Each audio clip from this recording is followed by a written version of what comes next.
जय श्री कृष्ण, राधे राधे। तो बंधुओं, आज हम इस वीडियो में जानेंगे भक्तमाल क्या है। भक्त भक्त भगवंत गुरु चतुर नाम वपु एक, इनके पद वंदन किए नाशक विघ्न अनेक। चारों युगों में, चारों वर्णों में, चारों आसरों में एक से बढ़कर एक रसिक संत जन भक्तजन हुए हैं। उन्हीं का ये पावन चरित्र है भक्तमाल, जो अपने सद्गुरु भगवान की आज्ञा से पूज्य श्री नाभाजी महाराज ने आज से लगभग 500 वर्ष पूर्व इस ग्रंथ की रचना की और हम सब भक्तों के लिए भक्ति का रास्ता प्रशस्त किया। तो ये भक्तमाल क्या है? भक्तों का चरित्र है। जो संतों का संग करते हैं, जो सत्संग करते हैं, उन्हें ये अच्छी तरह से पता ही होगा। भागवत में सुखदेव जी कह रहे हैं परीक्षित महाराज जी को, हे राजन, कलयुग दोषों का खजाना है, लेकिन इसमें एक महान गुण है। केवल कृष्ण कीर्तन करने से कलयुग के लोगों को मुक्ति मिल सकती है। भगवान के चरित्र से अधिक कल्याणकारी भक्त की कथा है।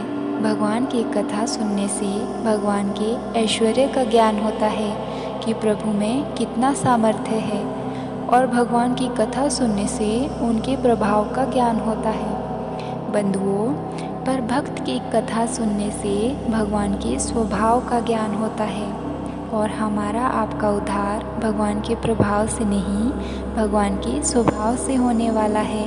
तो इसीलिए जो उस रस में मन लगाएगा वह इस रस को पाएगा।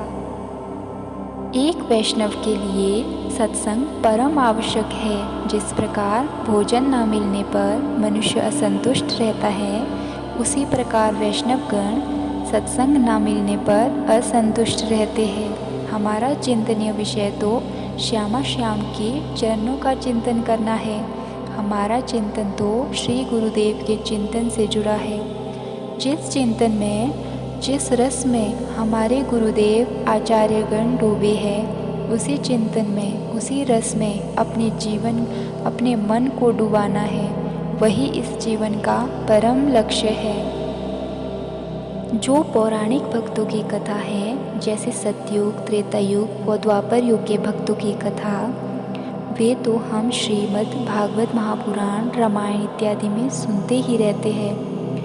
जो भगवान की अत्यंत करुणा कलयुग के भक्तों के अंदर दिखती है, वह जाने क्यों नित्य दर्शन नहीं होती। शायद इसीलिए भक्तमाल के प्राकट्यकर्ता श्री नारायण दास जी, सुनाम धन्य श्री नाभा गोस्वामी जी ने कलयुग के भक्तों के लिए विशेष रूप से कहा था कि अन्य युगों की अपेक्षा कमल नयन श्याम सुंदर ने इस कलयुग पर बहुत कृपा करी, क्योंकि कलयुग में बंधुओं व्यक्ति की आयु थोड़ी है। सतयुग, त्रेता युग के लोग लाखों लाखों वर्षों तक जीते थे, और कलयुग में क्या औसत आयु है आप सभी जानते ही होंगे। कोई 70-75 वर्ष जी ले तो कहते हैं अरे बहुत बड़ी आयु हो गई है। कलयुग में व्यक्ति की आयु बहुत थोड़ी है, व्यक्ति की सामर्थ्य थोड़ी है, समझ थोड़ी है, धारण करने की क्षमता कम है। कलयुग में सब चीज़ कम है, लेकिन कलयुग में भगवान की कृपा अत्यधिक है। कलयुग में सामर्थ्य थोड़ी है, समय थोड़ा है, हर चीज़ कम है, लेकिन कम साधना में भी भक्तों ने भगवान की कृपा प्रचुर मात्रा में पाई। इसीलिए नाभा गोस्वामी जी ने कहा, कृपा अत्यधिक की। यदि आप मिलान करेंगे तो सतयुग के भक्त हैं मार्कंडेय जी महाराज, लाखों वर्ष तप किए। श्री वशिष्ठ जी महाराज लाखों लाखों वर्ष तप किए। करदम जी महाराज हजारों लाखों वर्ष तप किए। श्री मनु जी महाराज 28,000 वर्ष नैमिषारण्य में अपनी पत्नी शत्रुपा जी के साथ बहुत कठोर तप किए। तब कहीं जाकर भगवान की वाणी व दर्शन प्राप्त हुआ। तो अन्य युगों में बड़े बड़े साधन पर कृपा उतनी नहीं जितनी कलयुग में प्राप्त हुई।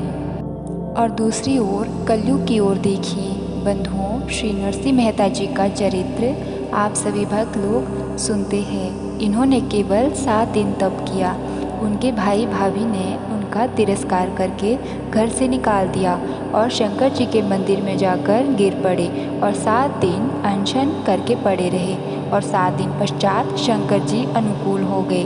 गुरु रूप में कृपा कर दी, हाथ पकड़कर वृंदावन ले गए। वे गुजरात के जूनागढ़ में इसी कलयुग में हुए हैं।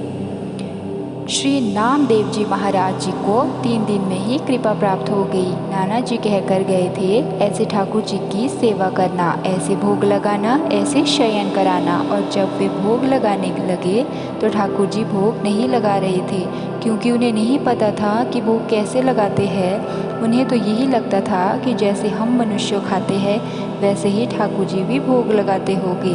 पर जब उन्होंने दूध ठाकुर जी को निवेदन किया तो ठाकुर जी ने स्वीकार नहीं किया, तो खुद भी भूखे ही रह गए।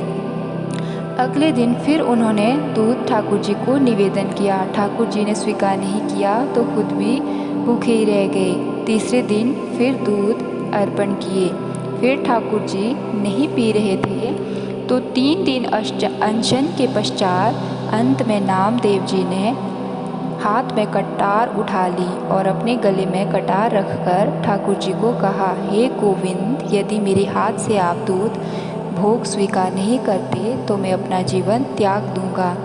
उसी समय गोपीनाथ प्रकट हुए, एक हाथ से नामदेव जी का कटार पकड़ दिया और दूसरे हाथ से दूध का पात्र उठाकर गट गट गट गट दूध पीने लगे। और वहीं श्री कर्माबाई जी को एक ही दिन में भगवत साक्षात्कार हुआ। ठाकुर जी को खिचड़ी बनाई, ठाकुर जी नहीं आ रहे थे, तो जब प्राण देने को उदित हुई तो श्री ठाकुर जी प्रकट होकर खिचड़ी आरोगी। बंधुओं, बेर तो शबरी जी के भी पाए थे, पर कितनी देर बाद उम्र बीत गई थी उनकी, बूढ़ी हो गई थी वे। लेकिन कलयुग में किन्हीं नरसिंह मेहता को 7 दिन में, किन्हीं नामदेव जी को 3 दिन में और किन्हीं कर्माबाई को केवल एक ही दिन में भगवत साक्षात्कार हुआ है। अरे, इसी कलिकाल में ही श्री राधा कृष्ण मिलकर गौरांग देव बनकर अवतरित होते हैं। तो कहिए, कलयुग को बुरा युग कहोगे या कृपा युग कहोगे? तो इस कलयुग में जन्म हमारा सौभाग्य है। तो बंधुओं, आप सब समझ ही गए होंगे कि भक्तमाल क्या है, जिसमें प्रभु के प्रेमी रसिक भक्तों ने कैसे प्रभु की प्राप्ति की, ये है भक्तमाल में। भक्तमाल के असली श्रोता तो साक्षात गोविंद जी है, साक्षात ठाकुर जी है। जहाँ श्री कृष्ण चरित्र और भगवान श्री कृष्ण के सतयुग, त्रेतायुग व द्वापर युग के भक्तों की कथा आवे तो वो है एक ग्रंथ श्री भागवत जी। श्री भागवत जी यदि सुनो तो भगवान के प्रति अनुराग होगा।